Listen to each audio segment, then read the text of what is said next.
आज मैं महाराष्ट्र के तमाम मतदाताओं को बहुत बहुत धन्यवाद देता हूँ, उनका अभिनंदन करता हूँ, क्योंकि ये विक्ट्री जो है ये लैंडस्लाइड विक्ट्री है। ये मैंने कहा था कि महायुति को थम्पिंग मेजोरिटी मिलेगी और इसीलिए मैं तमाम मतदाता जो है, मेरी लाडली बहनाओं को मैं धन्यवाद देता हूँ, लाडले किसानों को मैं धन्यवाद देता हूँ। आज एकनाथ शिंदे फक्र महसूस कर रहे होंगे अपने उस फैसले पर जब वो शिवसेना से अलग हुए और एनडीए का हिस्सा बने। आज शिंदे राहत महसूस कर रहे होंगे क्योंकि वो सबसे बड़ी अग्नि परीक्षा में पास हो गए। महाराष्ट्र में एक बार फिर महायुति की सरकार बनने जा रही है और इस जीत में फडणवीस, शिंदे और अजीत पवार के टीम वर्क ने गठबंधन को शानदार यादगार जीत दिलाई। ऐसे में जानते हैं बीजेपी की जीत के वो कारण जिनसे महाराष्ट्र में एक बार फिर महायुति की सरकार बनने जा रही है। सबसे पहला कारण वो 76 सीटें, जहां बीजेपी और कांग्रेस के बीच सीधा मुकाबला था। बीजेपी को भरोसा था कि वह इनमें से 50 से अधिक सीटें अपने नाम कर लेगी। महाराष्ट्र में कांग्रेस 102 सीटों पर चुनाव लड़ रही है। इनमें से 76 सीटों पर उसका सीधा मुकाबला बीजेपी से था। बीजेपी के कई सूत्रों ने बताया कि बीजेपी का स्ट्राइक रेट जितना अधिक होगा, कांग्रेस का उतना ही कम होगा। दूसरी बड़ी वजह ये रही कि एकनाथ शिंदे की शिवसेना के कामकाज से महायुति का प्रदर्शन बेहतर हुआ। शिंदे ने विकास और लाडकी बहन योजना के मुद्दे पर अच्छा प्रचार अभियान चलाया। तीसरा और एक बड़ा कारण महायुति के पक्ष में गया, वो रही ओबीसी की मजबूत एकजुटता का होना। दरअसल प्रधानमंत्री नरेंद्र मोदी के नारे एक हैं तो सेफ हैं ने महाविकास अघाड़ी की जातिगत राजनीति की काट निकाली और ये नारा गेम चेंजर रहा। इसी तरह यूपी के सीएम योगी का नारा बटेंगे तो कटेंगे भी महाराष्ट्र में असर करता दिखा। हालांकि एमडीए ने कहा है कि ये नारा फूट डालने वाला है, लेकिन इसने महाराष्ट्र में हिंदू एकजुटता के अपने उद्देश्य को पूरा किया है।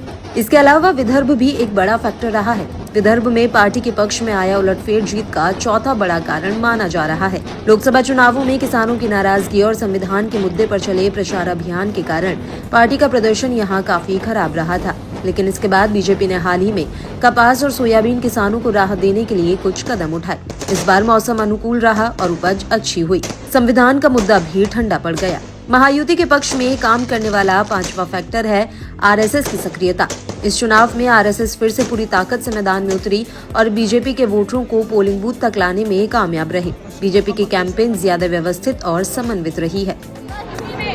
आज मैं महाराष्ट्र के तमाम मतदाताओं को बहुत बहुत धन्यवाद देता हूँ, उनका अभिनंदन करता हूँ, क्योंकि ये विक्ट्री जो है ये लैंडस्लाइड विक्ट्री है।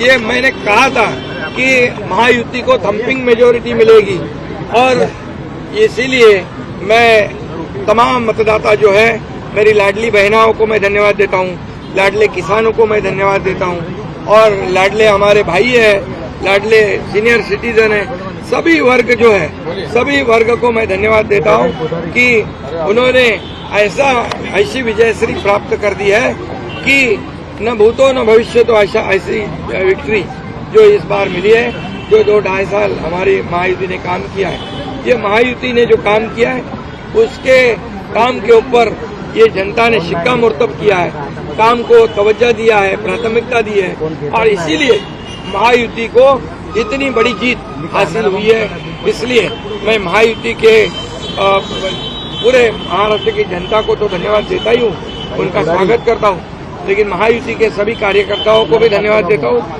उन्होंने जो काम किया है बहुत ही बढ़िया काम किया है और इस चुनाव में हमारे महायुति को जिताया है, इसलिए मैं बहुत बहुत उनका आभारी हूँ।